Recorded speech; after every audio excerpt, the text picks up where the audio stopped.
Hey guys, it's Libby. Welcome back to Soliloweek, the week where we celebrate Hamlet's 7 soliloquies. Today, it is, drumroll please, to be or not to be.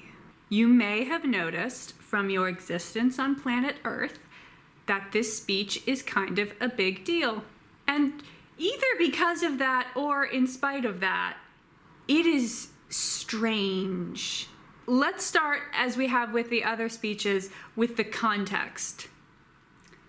We do not understand the context of this speech. I am going to leave a link in the description to a lecture by Professor Ann Thompson about what exactly we know about this speech.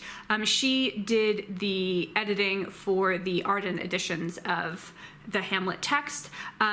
It's quite a long video. It's about an hour long. However, the first 10 minutes you can skip because it's just like academics praising each other, and the last 15 minutes is a Q&A. So I will leave timestamps for the part that you actually need to watch. I highly recommend viewing this if you really want to understand this speech, which means if you really want to understand this play. I know that not everyone is going to leave to go watch another 30-minute long, at least, video. So basically, we do not know when this speech is supposed to occur in the text. So in both the second quarto and the folio version, it occurs in the middle of Act 3, Scene 1. However, it occurs somewhere else in the first quarto, which is generally considered to be the bad quarto, but maybe in this case it was correct. Even more problematic than the manuscript tradition is what this means for Hamlet's character arc.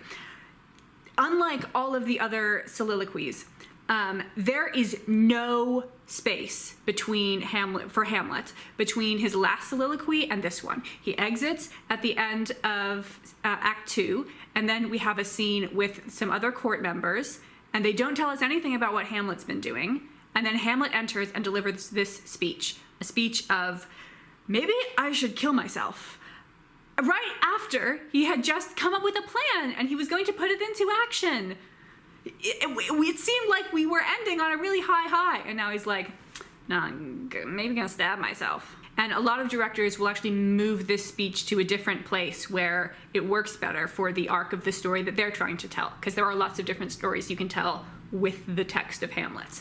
So there's that problem. We also aren't totally confident that this is a soliloquy. There's a lot of confusion about who is on stage. So based on the speeches that other characters are delivering, what we kind of need to imagine, what we're led to imagine, is that Polonius and Claudius are hiding somewhere backstage. The Globe did have 2 pillars on it, so they could be hiding behind a pillar.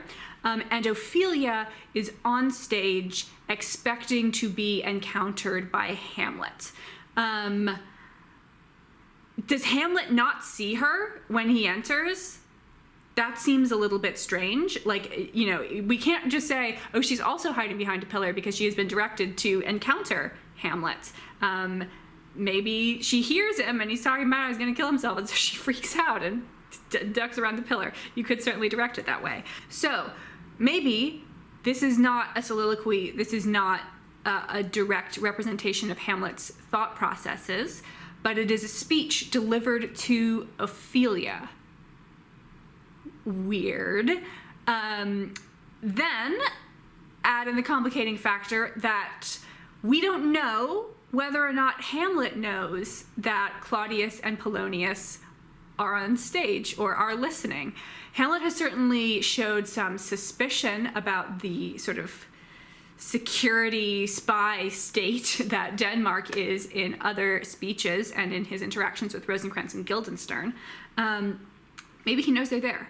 Maybe this is a performance for them to throw them off the trail, thinking that he really is, you know, a suicidal madman. Maybe he doesn't know they're there. He's saying this to Ophelia, but it's so that he can make her think that he is a suicidal madman, so that she will like get over him, because he's like dealing with a lot of stuff. I can't really do a relationship right now, and I don't really want to explain why, so I will just drive her away. That's a possibility. Or maybe he's saying this to Ophelia, and this is really what he is thinking. So for my interpretations here, I'm just going to ignore the context, because we don't know what it is, which kind of means it's whatever you want. And that means I can't really draw any conclusions about this philosophically or in terms of the play, because we don't know if this is a lie or not. And if it is, why is it a lie? But that will still leave me with lots to talk about, because this speech is very grammatically complex. It would be an act of cruel and unusual punishment to give this to a non-native English speaker, expecting them to parse it. If you check out the way I have it written out in the Google Doc, you will notice that we have a lot longer sentences with fewer interjections. It was kind of hard for me to figure out how to break up this speech, because it's kind of almost all interjections. It's like we have a thought inside a thought inside a thought, and then we come back out and visit those other thoughts, and not necessarily in the order that we went into them in. I'm going to read this through line by line, and we're going to focus on it one sentence at a time. I'm not going to read the whole speech and then we'll look at it line by line, because you want to understand it the first time. Okay, so to be or not to be, that is the question. I feel like we got this one. Now he's going to repeat himself. He's going to ask the same question with different words. Whether 'tis nobler in the mind to suffer the slings and arrows of outrageous fortune, or to take arms against a sea of troubles, and by opposing end them, by opposing the troubles to end the troubles. A lot of metaphor there, but I think grammatically it's not too bad. Okay, end of that sentence. Now he's going to think about the implications of what he has just said. The implication is killing yourself. So, to die. What does to die mean? It means to sleep no more. And by asleep, to say we end the heartache and the 1,000 natural shocks that flesh is heir to. By the way, I think this moody lighting is really lending some ambiance to my analysis of this soliloquy. So if we die, it means we're going to go to sleep, and then we don't have to deal with any of the bullshit of the physical world. 'Tis a consummation devoutly to be wished. Consummation means sort of state of affairs, or like resolution to things. It's really nice to not have to deal with all the bullshit of the world. I was gonna repeat to die, to sleep. To die means to sleep. Now, we went through what it means to die. Let's think more about this as a sleep. To sleep, perchance to dream. If we're sleeping, then we're also dreaming. There's the rub. There's the thing that causes the problem. For in that sleep of death, what dreams may come when we have shuffled off this mortal coil must give us pause. A lot of people misread this line. They read, for in that sleep of death, what dreams may come, as a question, which then is really going to cloud the next two bits. When we have shuffled off this mortal coil must give us pause. If we look at those two by themselves, they don't have a subject. So the subject is what dreams. What is an adjective modifying dreams? We might write it nowadays as whatever dreams may come. Must give us pause. There's the respect that makes calamity of so long life. Now, the next sentence contains a very long list of complaints Hamlet has against this physical world. I'm only going to read the first one, just so that we don't have to worry about all of these words in the middle and can just focus on the grammar. For who would bear the whips and scorns of time when he himself might his quietus make with a bare bodkin? That seems pretty straightforward. However, we have all these extra things in the middle to sort of cloud it. So it's not only the whips and scorns of time, it's also the oppressor's wrong, the wrongs that people who are oppressing us do to us, the proud man's contumely. Contumely means like insult. The pangs of despised love. So when you love someone and they don't value your love, that hurts. The law's delay, meaning even if the law will eventually do the right thing, it takes a long time to do the right thing. The insolence of office. Office here is meaning people who hold an official position. So people who are in official positions can be dicks to you.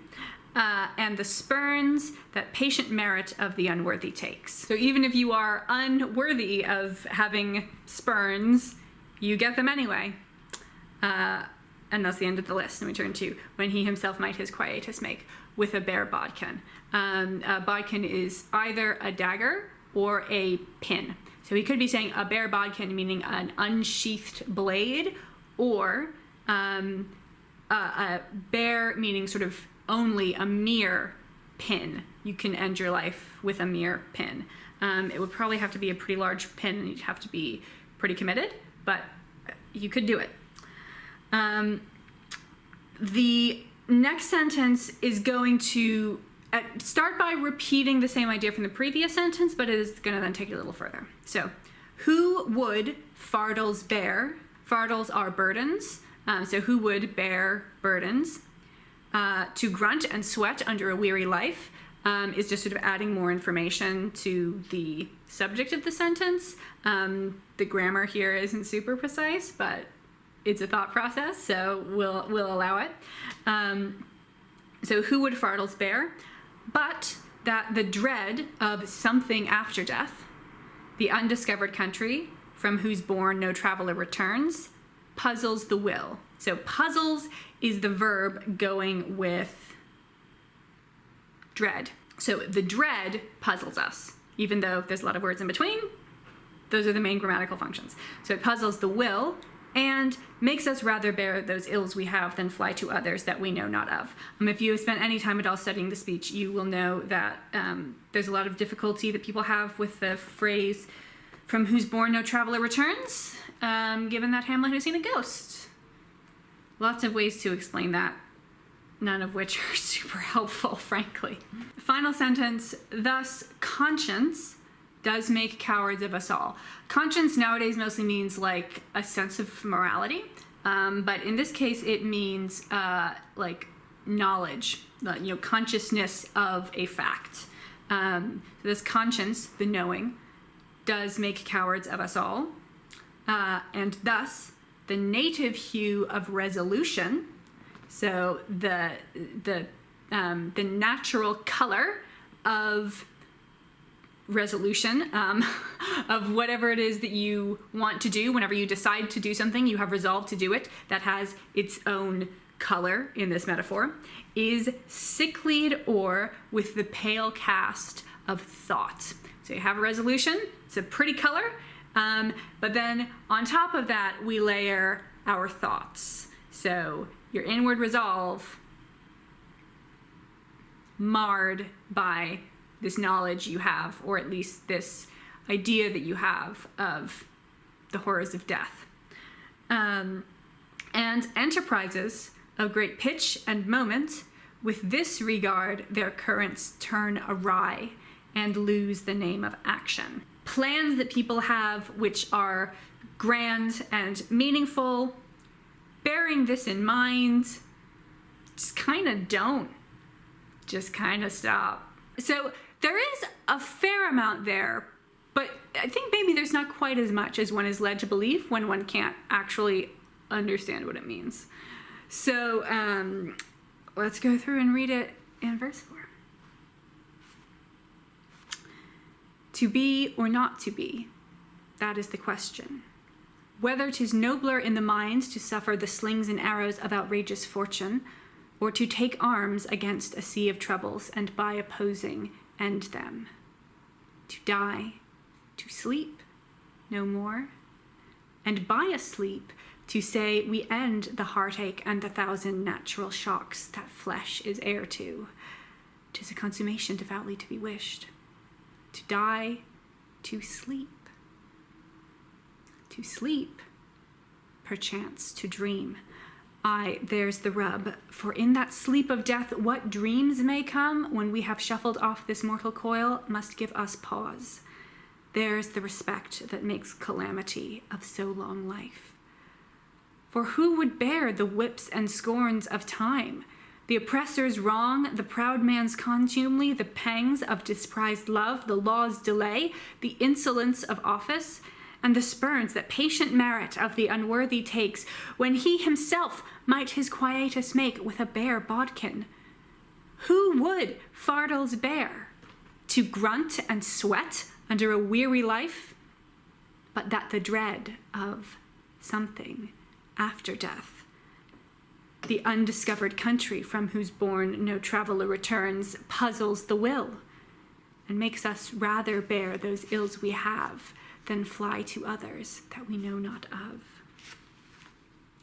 Thus, conscience doth make cowards of us all, and thus the native hue of resolution is sicklied o'er with the pale cast of thought, and enterprises of great pitch and moment, with this regard their currents turn awry, and lose the name of action. Thank you very much for watching, guys. Tomorrow we'll have an easy one.